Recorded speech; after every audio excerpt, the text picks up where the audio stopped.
possessed with a skill set that none can match. And his charioteer was none other than Bhagavan Sri Krishna, the Lord of the entire universe. So this is on one side, and on the other side, there is Karna, who had a skill set very similar to Arjuna, who was as brave a warrior. On his day, he could defeat anybody, and his charioteer was our Shalya. So this is the picture that we're looking at. There's a very big contrast here, which is what I'm going to explain now. Though Arjuna was the greatest warrior, and though Lord Krishna was in his side, what was his mental attitude at the time? He was confused. He was not confident. He was not even sure if he needed to fight this war. Should I be fighting these people? All these are my relatives. So the confidence was not there, the direction was not there, the purpose was not there, and that was his state. On the other hand, if you shift over to Karna's side, Karna was supremely confident. He knew exactly what he wanted to do, which was to have Arjuna's scalp. He had no doubt about that. He was extremely focused. And now, Bhagavan's plan starts working. What does Bhagavan do? He starts motivating Arjuna. He starts clarifying all his doubts. All the doubts are removed. He is motivated, and slowly his positive energy grows. On the other hand, here on Karna's side, Shalya has started his work. He looks at Karna and says, you know how unlucky I am? This has to be the worst day of my life. I have to be doing this for you, a coward. You know what is going to happen? You think you're a brave man, but that's not true. When Arjuna comes and stands before you, you're going to look like a tiny mouse standing before a mighty lion. You're going to run for your life, and that's what's going to happen. He's going on and on and on in this line of thought. And you can imagine what's happening to Karna. Though initially he kind of, pushes it away, he's not paying attention. But slowly it gets to him, it catches up. And slowly he's beginning to feel negative. So Shalya on one hand is slowly demoralizing Karna, and Bhagavan Sri Krishna on the other is motivating Arjuna. And what happened at the end of the day? Arjuna won the battle, and Karna was defeated.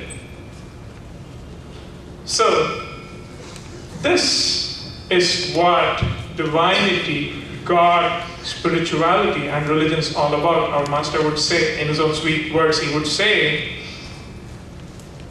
motivation is divine, to demoralize is devilish. The reason I began with this illustration is to make the connection. So we are right now in this situation, like warriors, ready to face the examination. And what we need right now is that motivation, that positive energy. That is what we need, because that is God. God is not some distant 6-foot figure sitting in some higher plane watching over us. He is there with us all the time. He is that positive energy, and that is really what we are trying to harness here by participating in this prayer meet. That is the whole point. That is the connection, which is why it is most relevant that we do this right now. Did not Swami Vivekananda say that disregard anything that weakens you, physically, mentally, or spiritually? Do not even touch it by the toes of your feet. Remember who you are. You are children of that all-powerful Brahman. So that is what we are all set out to do. To realize that energy, to realize this strength. Because strength is life and weakness is death. It's all about strength. I'm sure that every one of us here is aware of the famous Darwin's theory. What is the core concept of Darwin's theory? It's survival of the fittest, isn't it? So the fitter you are, you survive. So the stronger you get, that's when you're going to survive. So that's really what all of this is about. It's about strengthening. If you look back for a moment, you clearly understand that every moment of your life and my life is about strengthening. As kids, when we were born, the first thing that was ever done was we were given the BCG vaccine, then you're given the oral polio vaccine, then you go through all the immunizations, you're fed with all the nutritious foodstuffs. So at every stage, you're physically strengthened. That's what I'm coming at. So a lot of attention is paid at that. to strengthening every individual physically. And then we go through school. And what happens then? That is the intellectual strengthening part. We read, we learn the art, we learn the craft, we learn the sciences. And that's intellectual strengthening. So physical strengthening is done and intellectual strengthening is done. And most of us stop there.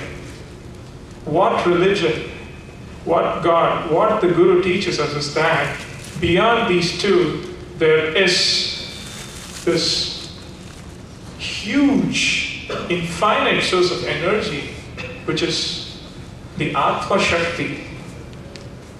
That power, that innate power which is within every one of us, that infinite power, which, call it by any name, call it Brahman, call it God, doesn't matter. So that is what religion, that is what Guru Sadguru teaches you to do, to harness that spiritual power, that huge source of energy which lies untapped. So that is what this whole exercise of chanting and prayer and God is all about. So here we are, exam day approaching. All through this year we've slogged, we've made many sacrifices, missed many a good match, skipped through many a good movie that came by, burnt midnight oil so many times. We feel so weary and tired right now. And all we want to do, having studied so hard and prepared so well, is to perform well, to get the result, because after all, it's the ends that defines the means. So that's what we are looking at right now. A farmer toils every single day from dawn to dusk. He sweats it out, he sows the seed, he plows, he makes sure that the pests and rodents do not harm the crop. He does all of this with the hope that he's going to get a good harvest, right? So that is the whole point. But after having done all of this, the one vital thing that needs to happen is that the clouds need to pour. Rain has to be there. So you do all of this and the rain fails you, so what happens? All this effort is going to go down the drain, it's going to be futile. Look at the flip side. Say there is rain, the clouds pour, but you've not done any work. You've not plowed the field, you've not sowed the seeds, you've done nothing there. Then what happens? Then what happens? Then again, you're not going to get a crop. So the point that I'm trying to make here is these two factors, the effort and the rain, have to complement each other.